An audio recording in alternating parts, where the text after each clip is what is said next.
अस्सलामुअलैकुम दोस्तों, मैं हूं उमैस मुनीर। आप देख रहे हैं हमारा यूट्यूब चैनल।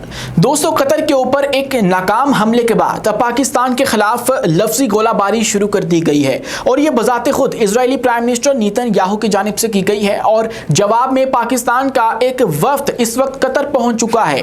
और जितना सादा ये बताया जा रहा है कि पाकिस्तान इजहार यकजहती करने पहुंचा है, ये उतना सादा है नहीं है। आज बात करेंगे उन खुफिया मुआहिदों की जो कि पाकिस्तान के अरब रियासतों के साथ हैं, जिसके तहत हम लोग अरब रियासतों के सामने एक ढाल बन के खड़े होंगे उस वक्त में जब ये दुश्मन की जानिब से हमला किया जाएगा। वो मुआहिदे कौन से हैं जिनका तस्करा आज की वीडियो में हम करने वाले हैं, आगे चल के आपको पता लगेगा।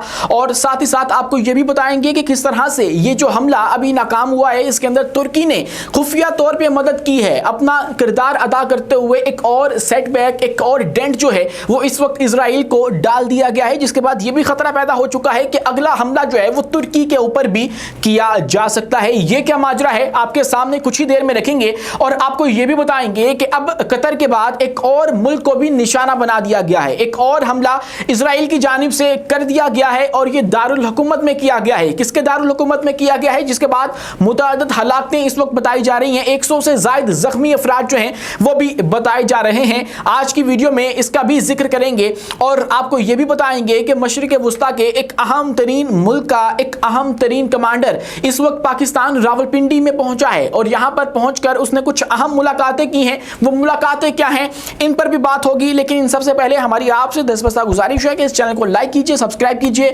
और बेल आइकन को लाजमी दबा दीजिए ताकि हर नई आने वाली वीडियो आप तक बर वक्त पहुंच सके। दोस्तों, शुरू करते हैं। पाकिस्तान के जो वज़ीर आज़म हैं शहबाज शरीफ, वो इस वक्त पहुंचे हैं कतर के अंदर और वहां पर जो अमीर कतर हैं उनके साथ मुलाकात इस वक्त उनकी जारी है और उनके साथ हमारे वज़ीर दिफा भी मौजूद हैं। एक वफ्द है पूरा जो कि हमारे प्राइम मिनिस्टर के साथ गया है। लेकिन ये वहां पर जाना सिर्फ इजहार यकजहती नहीं है, ये एक पैगाम है दुश्मन को और इसको एसोसिएट किया जा रहा है इस वक्त जो पाकिस्तान के खुफिया मुआहिदे दिफाई हलकों के अंदर अक्सर जो है वो जिक्र किया जाता है उनका कि पाकिस्तान ने अरब रियासतों के साथ कुछ खुफिया मुआहिदे कर रखे हैं, जिनके तहत अगर इन सब के ऊपर हमला होता है तो पाकिस्तान इनको शेल्टर प्रोवाइड करेगा, पाकिस्तान इनके हक में जो है वो खड़ा होगा और इनकी तरफ से दुश्मन को अटैक करेगा। अब सऊदी अरब का नाम आता है कि चूंकि सऊदी अरब ने पाकिस्तान के जो जौहरी प्रोग्राम है उसके अंदर इन्वेस्टमेंट की थी, हमारे मिसाइल प्रोग्राम के अंदर इन्वेस्टमेंट की थी। आल्दो पाकिस्तान इसकी तरदीद कर चुका है, सऊदी अरब की जानिब से भी इसकी तरदीद आ चुकी है, लेकिन ये बातें स्टिल की जाती हैं कि ये मुआहिदे चूंकि खुफिया हैं तो इसलिए इनको ऑन रिकॉर्ड नहीं लाया जाता। कुछ बातें ऐसी होती हैं, कुछ बैनुल हुकूमती चीजें ऐसी होती हैं जो कि सबके सामने होती हैं, लेकिन कुछ ऐसी भी होती हैं जिनको खुफिया तौर पर लेकर चला जाता है for the sake of security. इसके बदले में जो अरब रियासतें हैं वो पाकिस्तान को हमेशा सपोर्ट करती हैं। आपने देखा होगा कि जब कभी पाकिस्तान को जरूरत पड़ी है, इन अरब रियासतों ने भी पाकिस्तान की माली मामनत भी की और हर तरह से मदद की है, हाँ वो कुदरती आफत हो या फिर दीगर मामलात हो। मोहम्मद बिन सलमान की जानिब से जो ऐलानात हैं वो भी किए जाते हैं और दीगर जो अरब रियासतें हैं उनकी जानिब से भी किए जाते हैं। रिसेंटली जब भारत के साथ हमारा फड्डा हुआ था तो उसके अंदर भी सऊदी अरब ने एक किरदार अदा किया बतौर सालसी। अब ये तमाम तर जो बातें हैं वो आपको माजी के औराक उल्टाने से पता लगेंगी, जिसके अंदर हमें यह पता लगता है कि 2013 के अंदर बीबीसी ने एक रिपोर्ट शाया की थी और उसके अंदर उसने बताया था कि एक नेटो एहलकार ने वो खुफिया फाइल्स देखी हैं जिसके तहत पाकिस्तान सऊदी अरब की मदद करने वाला है और उस मदद के अंदर हम लोग उनको अपना एटमी प्रोग्राम देने वाले हैं। उसके बाद फिर इजरायली फौज के एक जो खुफिया महकमा है उसके सरबराह ने भी ये बात की थी कि पाकिस्तान सऊदी अरब को अपने जो जौहरी हथियार हैं वो देगा। और उसके बाद फिर एक और रेफरेंस जो है वो तारीख में हमें मिलता है जिसके अंदर एक सऊदी सफारतकार जो कि अमेरिका में पनाह लेने के लिए उन्होंने तमाम तर कार्रवाई की थी और उसने ये भी कहा था कि सऊदी अरब पर अगर एटमी हमला किया गया तो ये हमला जो है वो पाकिस्तान के ऊपर हमला कंसीडर किया जाएगा, पाकिस्तान इसका रिस्पॉन्ड करेगा और ये डील्स हो चुकी हैं, ये सऊदी अरब के सफारतकार ने कहा था। उसके बाद फिर जो सऊदी अरब है उनकी वजारत खारजा की जानिब से इस बात की तरदीद आ गई थी। लेकिन अब सवाल ये उठता है कि अगर पाकिस्तान इन तमाम तर की मदद करने पर मजबूर है तो अब कर क्यों नहीं रहा, अब हम लोग इजराइल को जवाब क्यों नहीं दे रहे हैं? अगर इनके ऊपर हमला हो चुका है और मैं बात कर रहा हूं सऊदी अरब की, तो कतर की क्यों? क्योंकि कतर सऊदी अरब के बिल्कुल साथ है। अगर कतर के ऊपर इजराइल आकर बैठ जाता है तो वो वक्त दूर नहीं होगा कि जब सऊदी अरब के अंदर हमारी जो मुकद्दस जगह है उसको भी निशाना बनाया जा सके। अगर वो हमारे पुराने किबले को निशाना बना सकते हैं तो नए किबले को भी निशाना बना सकते हैं। आप लोग इजराइल से या अमेरिका से कुछ भी एक्सपेक्ट नहीं कर सकते हैं, कुछ अच्छे की जो उम्मीद है वो नहीं लगा सकते हैं। ये बात आपको कतर के ऊपर हमले के बाद समझ आ चुकी होगी। तो अब हमें मसला ये है कि सऊदी अरब के ऊपर जब हमला होगा तो ये हमारे ऊपर हमला जो है वो कंसीडर किया जाएगा। ये खबर जो है वो दिफाई हलकों के अंदर आम है और सबको पता है कि इस तरह के जो खुफिया मुआहदे हैं वो कहीं ना कहीं जो है वो जिक्र उनका आता रहता है। और अब की बात जो है वो पाकिस्तान पहुंचा है, लेकिन पाकिस्तान इजराइल के ऊपर अटैक क्यों नहीं करा, सवाल ये है। तो अब ऐसे में ये हो सकता है मुमकिन तौर पे कि कतर खुद ही नहीं चाहता कि हम लोग इजराइल के साथ एक जंग लड़ें। अगर वो खुद चाहते होते तो वो खुद भी अपनी एयरफोर्स का इस्तेमाल करते और कुछ ये तो कहते कम से कम कि भाई अब की बात जो है वो हम लोग आपके ऊपर हमला करने वाले हैं और हम लोग जवाब देंगे। ऐसा कोई भी जो बात है या बयान जो है उनकी जानिब से सामने नहीं आया है, क्योंकि उनके अपने पास जो है वो बहुत तगड़ी एक एयरफोर्स मौजूद है। उनके पास राफेल है, उनके पास F-15 है, उनके पास यूरोफाइटर्स मौजूद हैं, लेकिन वो उनका इस्तेमाल नहीं कर रहे। तो उसकी वजह है और इसीलिए शायद जो GCC कंट्रीज हैं वो भी रिस्पॉन्ड नहीं कर रही। ये जो गल्फ कंट्रीज हैं इनका भी आपस में एक डिफेंस पैक्ट है जिसके तहत इनमें से किसी एक के ऊपर हमला जो है वो इन सब के ऊपर कंसीडर किया जाएगा।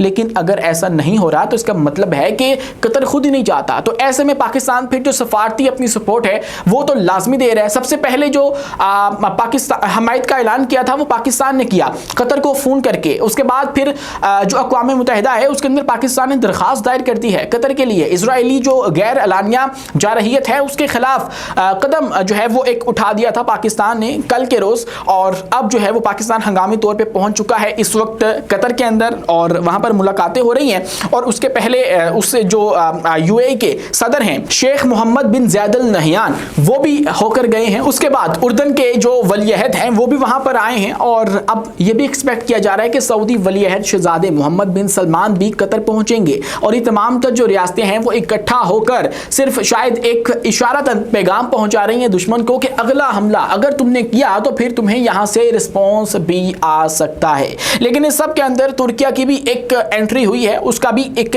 तस्करा जो है वो किया जा रहा है और वो कुछ यूं किया जा रहा है। ब्रिक्स न्यूज़ के मुताबिक तुर्किया ने जो मुज़ाहमतकार हैं उनको पेश की इत्तला कर दी थी जिसके तहत वो उस बिल्डिंग से निकल गए जिसको बॉम्ब किया इजराइल ने और फिर वो अपनी जान बचाने में कामयाब हो गए और यूं जो इजराइल का हमला था वो नाकाम हो गया। एक भारी इन्वेस्टमेंट नाकाम हो गई, एक दुश्मनी उन्होंने मोल ले ली।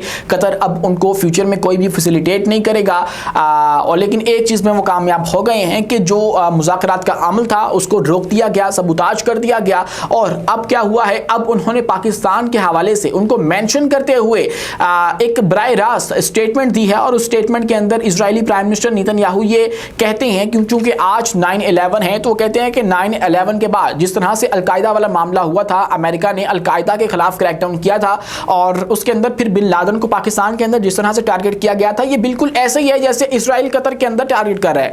अब इसका जवाब देते हुए कतर की जानिब से जो ऑफिशियल रद्द-ए-अमल आया है वो कुछ यूं है। एक तो उन्होंने इस तमाम तर जो इसका बयान था उसको शर्मनाक करार दिया है और उसके बाद उन्होंने मंतकी तौर पे भी इसको रद्द करने की जो एक बहुत ज़बरदस्त कोशिश है वो भी की है। और वो कुछ यूं की है, उन्होंने बताया कि अलकायदा का कोई भी मुज़ाकराती विंग नहीं था, वो आपके साथ टेबल पर नहीं बैठे हुए थे, अमेरिका के साथ टेबल पर नहीं थे, वो आपके साथ जंग लड़ रहे थे। अगर वो मुज़ाकरात के लिए होते तो तब आप ऐसा ना करते, तब आप शायद पाकिस्तान के अंदर स्ट्राइक्स करके बिन लादेन को ना मारते। लेकिन अगर आप लोगों ने ऐसा किया था तो उसकी वजह यह थी कि आप लोगों के साथ मुज़ाकरात करने को कोई राजी नहीं था। और आज ऐसा है कि कतर खुद एक सालसी का किरदार अदा कर रहा था और यह भी इजराइल और अमेरिका की रिक्वेस्ट के ऊपर था, यह भी हम लोग खुद से नहीं कर रहे थे। और अब आप लोगों ने खुद ही जो है वो इस तमाम तर प्रोसीजर को सबूताज कर दिया है और इसको रोक दिया है। तो इसके अंदर फिर ये तमाम तर जो गलती है, ये तमाम तर जो मलबा है वो आपके ऊपर ही आता है। और ये कहना कि ये तमाम तर चीज़ें जो हैं वो अलकायदा जैसी हैं, ये बिल्कुल वैसी नहीं है। और वो आप लोगों के साथ बात करने को तैयार नहीं थे, लेकिन ये आपके साथ बात भी कर रहे हैं और आपके साथ जो तमाम तर शराइत हैं उसको मानने को भी तैयार हैं। अब पूरी दुनिया को ये बात समझ में आ जानी चाहिए कि अगर मुज़ाकरात नहीं हो रहे हैं, अमन कायम नहीं हो रहा है, तो क्यों नहीं हो रहा है, उसके पीछे कौन है। अब इस सब के बीच में कुछ नूरा कुश्ती भी हुई है और वो अमेरिका और इजराइल के माबैन हुई है जब हज़रत डोनाल्ड ट्रंप ने नेतन्याहू को रात गए फ़ोन किया और उसके अंदर उन्होंने उनके साथ जो है वो सख्त जुमलों का तबादला किया और उसके बाद उनको कहा कि ये गैर दानिशमंदाना काम था जो कि आपने कतर के अंदर किया है, लेकिन ये महज नूरा कुश्ती है, इसके ऊपर जो गुफ्तगू है वो भी करना बिल्कुल बेकार है क्योंकि कोई पहली दफ़ा नहीं हुई है। और उसके बाद फिर ये खबरें भी चल गई कि एक और टेलीफोन भी गया है, उसके अंदर खुशगवार मूड में जो है वो गुफ्तगू हुई है, आपस में दोनों ने बड़े अच्छे तरीके से बात की है। अब जहाँ पर एक तरफ ये हो रहा है और वहीं पर जो यमन है उसके दारुल हुकूमत को भी हिट किया गया है। दारुल हुकूमत सना के अंदर जो सूबा अल जौफ है वहाँ पर निशाना बनाया गया है और मुतअद्दिद हलाकतें रिपोर्ट हो रही हैं। और पहले कतर का हमला जो है वो नाकाम हो गया, बुरी तरह से नाकाम हो गया, और उसके बाद फिर जो है वो एक और हमले की धमकी दी गई, लेकिन इस सब के अंदर यमन के ऊपर हमला हो गया। लेकिन ये आपको मोस्टली खबरों के अंदर नहीं मिलेगा क्योंकि ये बिल्कुल आम सी बात हो गई है। वहाँ के जो लोग हैं उनको इंसान नहीं समझा जाता और उनको जो हिट करना है वो दुनिया के लिए भी न्यू नॉर्मल हो चुका है, एक नॉर्मल चीज़ हो चुकी है।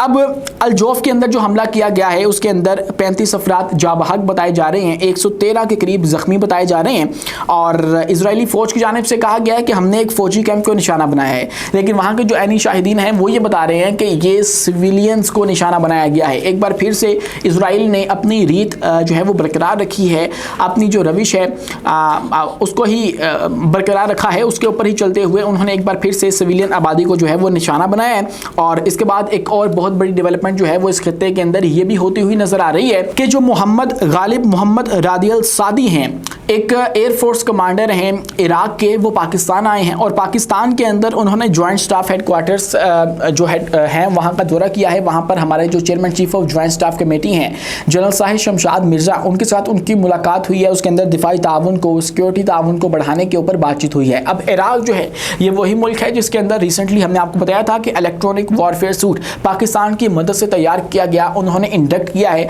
उसकी जो ट्रायल सरगर्मियाँ थी, एक्टिविटीज़ थी वो करवाई गई थी और उसके मनाजर भी सामने आए थे। अब मिडल ईस्ट के अंदर इराक एक अहम मुल्क है और वहाँ पर पाकिस्तानी हथियारों की मौजूदगी जो है वो बजाते खुद एक पैगाम है दुश्मनों के लिए जो कि इस वक्त पाकिस्तान के ऊपर हमला करने का इरादा भी रखते हैं। और उसके अंदर इसराइल का नाम जो है वो सरे फहरिस्त आता है क्योंकि ईरान के बाद अगला जो हदफ है वो पाकिस्तान था। ये बात उनके अपने प्रोफेसर्स ने की, ये बात उनके अपने जो लोकल्स हैं उन्होंने की थी। ऑफिशियली नेतन्याहू जो है वो मुतअद्दिद दफ़ा पाकिस्तान का नाम लेकर जो धमकी अमेज़ पैगामात हैं वो पहुंचा चुके हैं। आज के लिए इतना ही। अब मेज़बान उमैस मुनीर को दीजिए इजाज़त, मिलते हैं अगली वीडियो में किसी नई मालूमात के साथ। शुक्रिया, अल्लाह हाफ़िज़।